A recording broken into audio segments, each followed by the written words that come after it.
Well, I tried. So I can't say that I didn't. Yep, I finally watched one of the Oscar-nominated movies of the year 2020, and it's called Mank. Mank is a Netflix original movie, and it stars Gary Oldman as Herman Mankiewecz, one of the Screenwriter Guild members of the 1930s, and he and Orson Welles are coming together to write out what I consider to be one of the greatest scripts ever written, Citizen Kane. At least that's what the trailer said it was about, when in reality, it feels like the script of Citizen Kane was just put in there just to put people in the seats in the movie theater, if it even came out in theaters. But anyway, how is the story and whatnot? Well, it's kind of confusing because it's kind of confusing when I really think about it. Because when I'm thinking about how they came up with the idea of Citizen Kane and it involves flashbacks, I think to myself, oh, so it was life events that they went through that gave them the ideas for Citizen Kane. That is interesting. But for most of these flashbacks, they lead to absolutely nothing that has to do with Citizen Kane. I mean, Herman is going through the 1930s. They're going through a depression. He meets this young actress that basically goes nowhere. She's asking him if she could be this Hollywood star or whatnot, and he agrees with her, but that's as far as it goes. And then it goes back to him. He's running late. He's running late because they only have a few days to get the script done and whatnot, and he's only 19 pages in.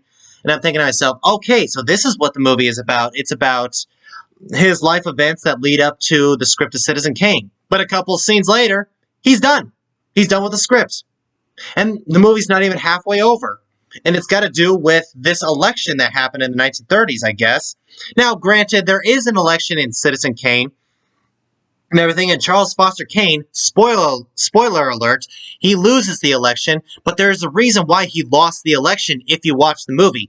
In this movie, his side loses the election, and I have absolutely no idea who his candidate even was. He's on screen a couple of times, but in reality, I can't think of anything about him. What the things that he had in mind, the bad things that he had, absolutely nothing.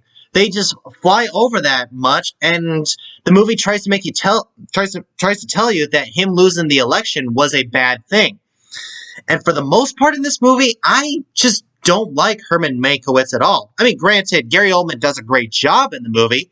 I've always been a fan of the guy. I mean, I've been a fan of him since Air Force One, Harry Potter, The Dark Knight. The guy is basically one of my top 10 favorite actors.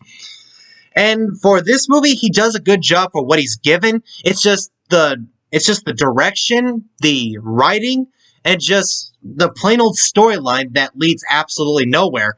In other words, Herman Mankiewecz just seems like an uninteresting character. He shows up at a party drunk at one point and is basically rude to everybody. And I'm just thinking to myself, okay, you're not making a statement here. You're just rambling on a bunch of words of a script that you want to write, and I'm just thinking, can someone call security and get this guy out of here, because he's really being rude right now. And it gets to the point where they go to the Republican Party, the Republican Party of Hollywood, where the winning side of the election, and there's this glass sculpture of an elephant that says GOP on it. And I said to myself, that's why this movie was nominated for Best Picture, because it's got nothing to do with writing Citizen Kane. It's got to do with the election. And I am so tired of elections. I am really tired of it. Granted, we all have a side. We either have a losing side, we either have a winning side. We got to move on at some point. But it feels like Hollywood nowadays doesn't want us to move away from politics. They just want to force it in our faces. And I hate that. This is the reason why I am not a fan of this movie. If it was the story about writing Citizen Kane, then I would have accepted it. It may have been slow. It may not have been that good of directing, but I would have bought it because it's the story that gave us one of the greatest scripts ever written. I can say that a dozen times, and I can still proclaim it as true. But as for the writing of this movie, I'm a sucker for good writing, and I can catch the flaws in a lot of in a lot of places, especially when it's a biography of something that is real. I mean, Herman is walking with the leading member of MGM Studios, and MGM Studios is muttering a bunch of things saying nobody is the star of MGM Studios except for Leo the Lion. You know, the lion that basically roars on the MGM Studios logo. If anyone is a film historian out there, knows that Leo the Lion was not the lion on MGM Studios in the 1930s. It was actually a lion named Jackie. So they got that wrong. So if they lied to me about that, who knows what other things they lied about in this movie. And as for David Fincher directing this movie, oh boy, I don't think he did enough research to direct a movie that's supposed to look like it took place in the 1930s. I mean, if you're making a biography piece that's in black and white, that's supposed to look like it was made in the 1930s, do a little bit more research. Take The Artist, for example, that came out in 2011, because I like that movie. Haven't reviewed it yet. Comment below if you want me to. But that movie felt like it was directed by a guy that absolutely loves silent films. He understood silent films, not only for lighting, directing, and just plain old artistry on the screen and everything. It feels like he had a respect for silent films. For this movie, a part of it looks like it was made in the 1930s, but another part of it is either too blurry, too dark, or just I don't know, just doesn't feel like the art style of the 1930s.